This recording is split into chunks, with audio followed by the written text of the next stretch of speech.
Today let us know about respiration. Before knowing about respiration, let us know about breathing. Breathing is inhalation of the oxygen and exhalation of the carbon dioxide. Inhale means entry, we call that one entry or intake, and exhalation means to give out. Exhalation means to give out. Inhalation of oxygen and exhalation of the carbon dioxide is called breathing. And the word breathing is used in the 13th century. The word breathing is used in 13th century. The word respiration is used in 14th century. The word respiration means breathing as well as use of the oxygen by food materials at cellular level in order to release energy. Use of respiration includes two things. It includes breathing. After breathing, it will be breaking the food materials. It will be breaking the food materials. It is breaking food materials. It is breaking food materials in presence of oxygen, and energy is released from that food materials, and release of the energy from that food materials.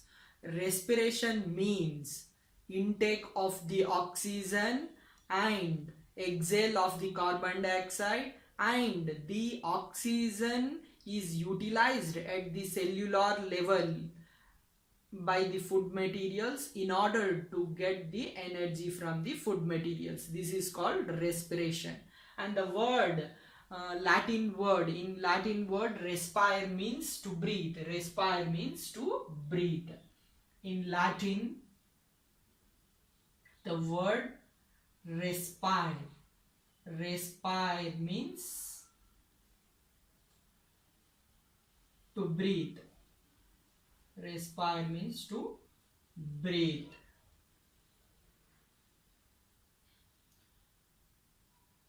Even though we used the word respiration in the 14th century, they did not know about the respiration. They did not know about respiration. They only they did not know about the composition of the air. The composition of the air is not known at that time. And even the gaseous exchange which is happening inside the body is not known. It is only known by the two scientists, that is Lavoisier and Priestley, in 18th century, when they did some experiments like exchange of gases and respiration experiments. When they came to know about the gaseous exchange which is happening inside our body. And Priestley, we already know about Priestley.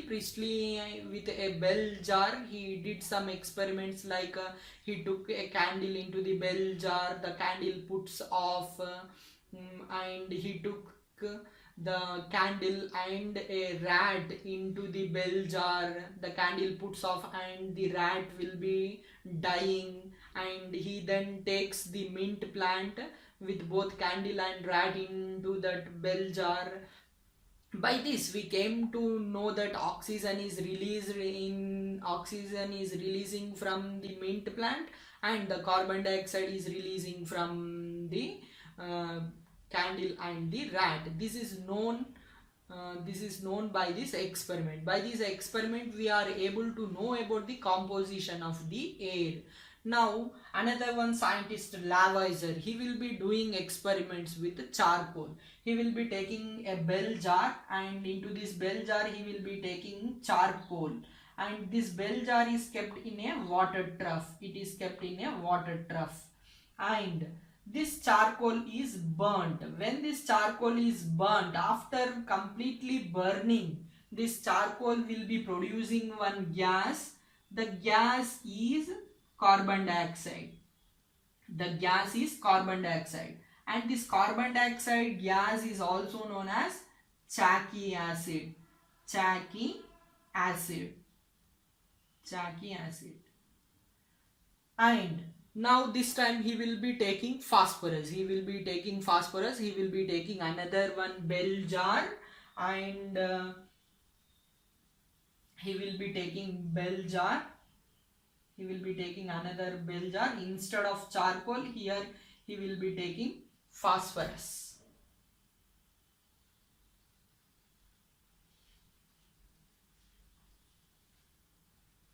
He will be taking phosphorus. When he is taking phosphorus into this bell jar, he will be thinking that water vapor will not be combining with this phosphorus, and there is something in this air. There is something in this air that is combining with phosphorus. According to him, there is something in this air that one will be combining with phosphorus. That something, according to he, is respirable air. According to him, that is a respirable air. That is respirable air. What is respirable air? That which is useful for breathing is called respirable air. According to him, this respirable air is combining with this phosphorus. Respirable air is combining with phosphorus. Moreover, he said that it is a elastic fluid. It is a elastic fluid. It is a elastic fluid. Elastic fluid. And later we come to know that it is oxygen that combines with phosphorus. Later we came to know that oxygen will be combining with the phosphorus.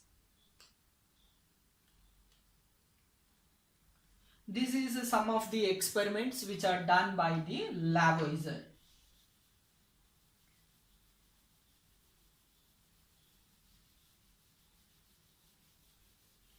By these experiments, we came to know that there are two types of the gases that is involved in the respiration. There is two types of gases that is involved in respiration. We only know about one gas. By these experiments, Lavoisier will be knowing that there are two components.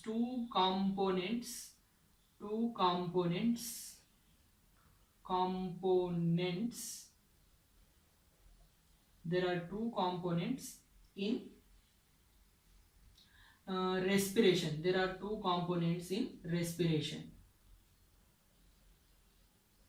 He only know about one. That is, only he has known about oxygen presence, oxygen in the respiration, and he don't know about another component which is present in the respiration. He will be doing experiments to find. He will be doing further experiments to know about the composition of the components in the respiration. Now let us know about another experiments which are conducted by the Lavoisier.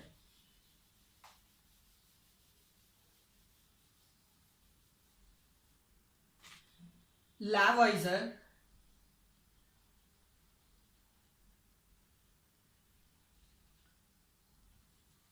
he will be taking metals. And he will burn them. He will be burning them.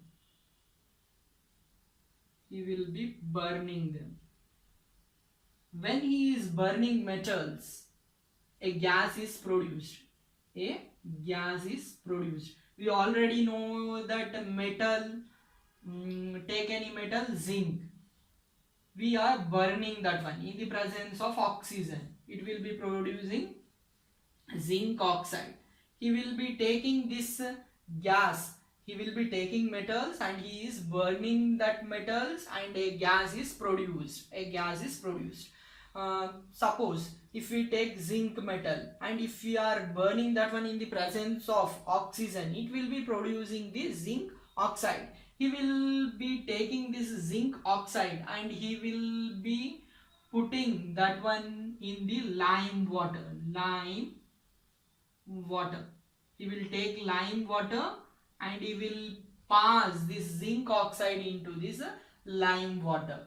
When he is passing this zinc oxide into lime water, the lime water will not change into white color.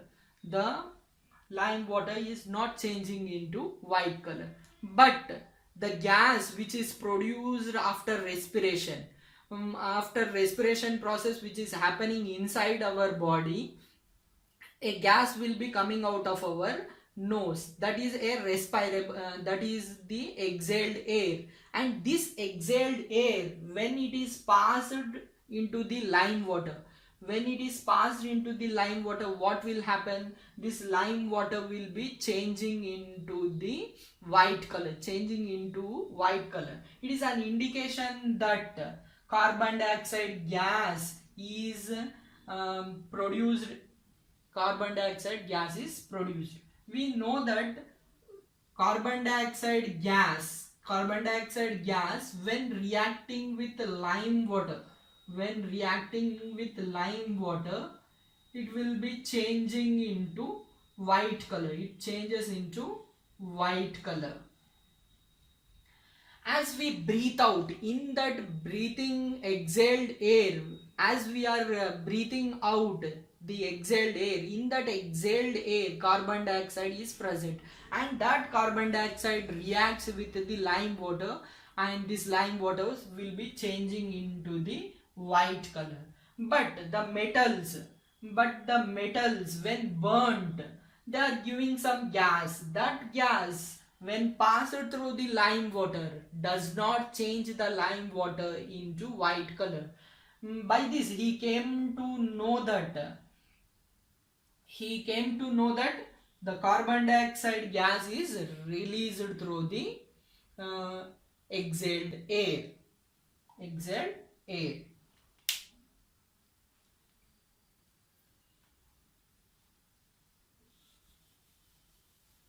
This Lavoisier, again he will be doing some experiments, and he will be finding out about vitiated air. He will be doing some experiments and he will be finding about vitiated air. What is vitiated air? Vitiated, from normal air, if we are removing the respirable air, that air is called vitiated air. From normal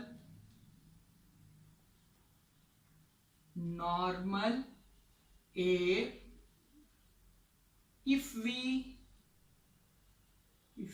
remove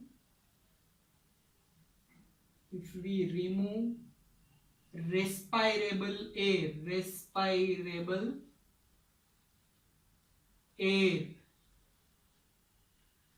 that is called vitiated air. Normal air which is there in our surroundings, from it if we remove this respirable air is nothing but that which is useful for breathing is called respirable air. If we remove this respirable air from the normal air, that is called vitiated air. And moreover, this vitiated air will be containing 1/6 percentage of carbon dioxide. 1/6 percentage of carbon dioxide is present. 1/6 percentage of carbon dioxide is present. And to make this vitiated air again into normal air, we must add the respirable air and we must remove the carbon dioxide from the normal air. To convert this vitiated air into normal air, we must add the respirable air and we must remove the carbon dioxide. This is about the vitiated air, and all these experiments is done by the Lavoisier. And another one scientist, John Napier.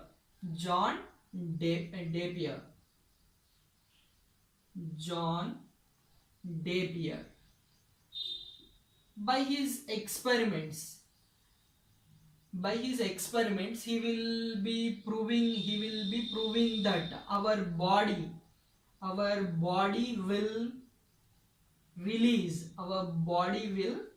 release our body will release water, comma, oxygen. He will be telling that our body releases water and oxygen. This water and oxygen, they react with one another. Because of this reaction, life comes into existence. Because of these reactions, life come into existence. And moreover, he will be telling that body expels. Our body expels means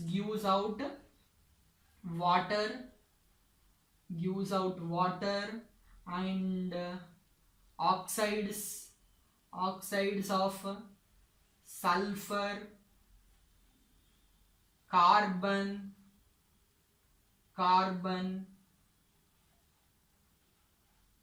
and phosphorus.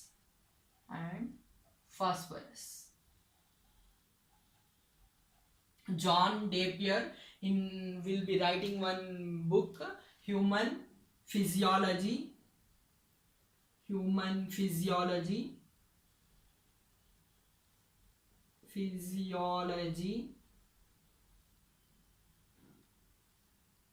In his book, he will be telling that our body will release water and oxygen. This water and oxygen, they will be reacting with each other, and they will be giving rise to life.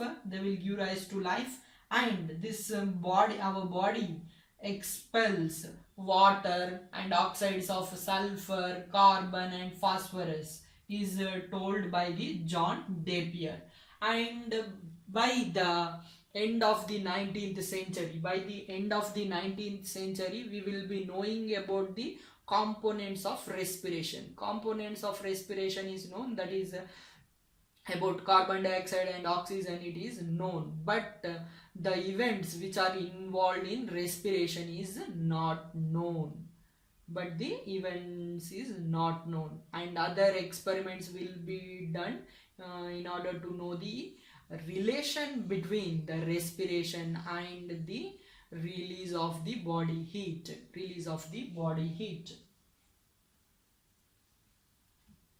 In respiration, what will happen when we will be taking in the oxygen and when we exhale the carbon dioxide gas? The oxygen is used at the cellular level in order to release energy. Some of the energy will be released in the form of heat. That relation is studied by the scientist.